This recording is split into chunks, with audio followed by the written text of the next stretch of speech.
আসসালামু আলাইকুম প্রিয় দেশবাসী, আশা রাখছি সকালেই ভালো আছেন। আমি যে ভিডিওটি নিয়ে আজকে আপনাদের সামনে হাজির হয়েছি, এই ধরনের ভিডিও আমি কখনো আপলোড করি না। তো আজকে যে ভিডিওটি নিয়ে আসলাম, আসলে মুখ চুপ রাখতে পারলাম না, থেমে থাকতে পারলাম না। আমরা যারা সোশ্যাল মিডিয়া ব্যবহার করতেছি, একটি খবর পুরো দেশ যা তুলপাল করেছে যে আমাদের মাগুরার যে বোন আছিয়া 8 বছর বয়স, সে কিন্তু আজ পৃথিবী থেকে বিদায় নিয়েছে এবং পুরো জাতিটাকে এবং পুরো দেশটাকে লজ্জিত করে এবং ধিক্কার জানিয়ে এই দেশ থেকে, এই পৃথিবী থেকে বিদায় নিয়েছে। 8 বছর বয়সে সে পৃথিবীর ভালো মন্দ কোনো কিছু বোঝার ক্ষমতা এখনো সে কিন্তু অর্জন করতে পারেনি। জীবনটা কি, জীবন কিভাবে উপভোগ করতে হয় সেটাও কিন্তু সে সেই ধরনের জ্ঞান অর্জন করতে পারেনি। কিন্তু তারপরেও তাকে 8 বছর বয়সেই এই পৃথিবীকে ধিক্কার জানিয়ে, দেশকে ধিক্কার জানিয়ে, জাতিকে ধিক্কার জানিয়ে পৃথিবী থেকে শেষ নিঃশ্বাস ত্যাগ করেছে আজ। এই নরপিশাচগুলো যে এই নেক্কারজনক কাজগুলো করেছে, তারই কিন্তু আত্মীয় স্বজন, এখন আর আত্মীয় স্বজন বলা চলে না।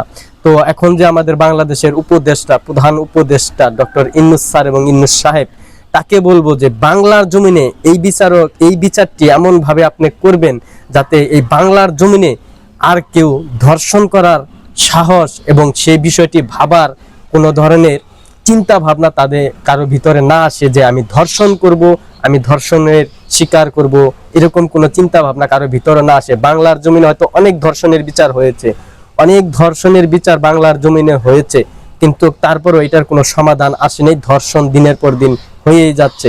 তাহলে বুঝতে হবে যে আমাদের এই বিচারের ত্রুটি আছে, এই বিচারের ত্রুটি আছে, সেই কারণে আমাদের এই ধর্ষণ আমরা বন্ধ করতে পারতেছি না। তো বাংলার জমিনে অনেক ধর্ষণের বিচার হয়েছে। তো ডক্টর ইউনূস স্যারকে বলবো এই বিচারটি আপনি প্রকাশ্য দিবালোকে এনে করা উচিত, লোক সমাজের মুখ্য সামনে সেই বিচারটি করা উচিত এবং খুব দ্রুত এটা বিচারটা করা উচিত। যদি মানুষের সামনে এই বিচারটি করা হয় এবং সাজাটাই মানুষের সামনে দেওয়া হয়, আমার মনে হয় না যে বাংলার জমিনে আর কেউ ধর্ষণ করার সাহস রাখবে। যেহেতু এই ধর্ষণটি আপনার লাইফে সম্ভবত, এবং আপনি উপদেষ্টা হওয়ার পরে এই বিচারটি আপনার হাতে এসেছে। ইনশাল্লাহ আপনি আশা করবো, আমরা পুরো দেশ আপনার কাছে আশা করে এবং পুরো জাতি আপনার কাছে আশা করে যে এই বিচারটি আপনি এমন ভাবে করবেন যাতে বাংলার জমিনে আর ধর্ষণ করার সাহস এবং ক্ষমতা কারোর না থাকে। কারণ আমাদের এই বিচার ব্যবস্থার কারণেই কিন্তু এই ধর্ষণ নির্মূল হয় না এই বাংলাদেশ থেকে। যদি বিচার বিভাগ ঠিক থাকতো তাহলে ধর্ষণ করার সাহস এবং এই হিম্মত কেউ দেখাতে যাইতো না। 8 বছরের শিশু, সেও কিন্তু নিরাপদ নয় এই ধর্ষণকারীদের জন্য। আশা রাখছি এই ধর্ষণকারীদেরকে খুব দ্রুত এই বিচারের ব্যবস্থাটি করবেন এবং এমন বিচার হবে যাতে এই ধর্ষণকারীদের বিচার দেখে দ্বিতীয়বার কেউ ধর্ষণ করার সাহস রাখবে না।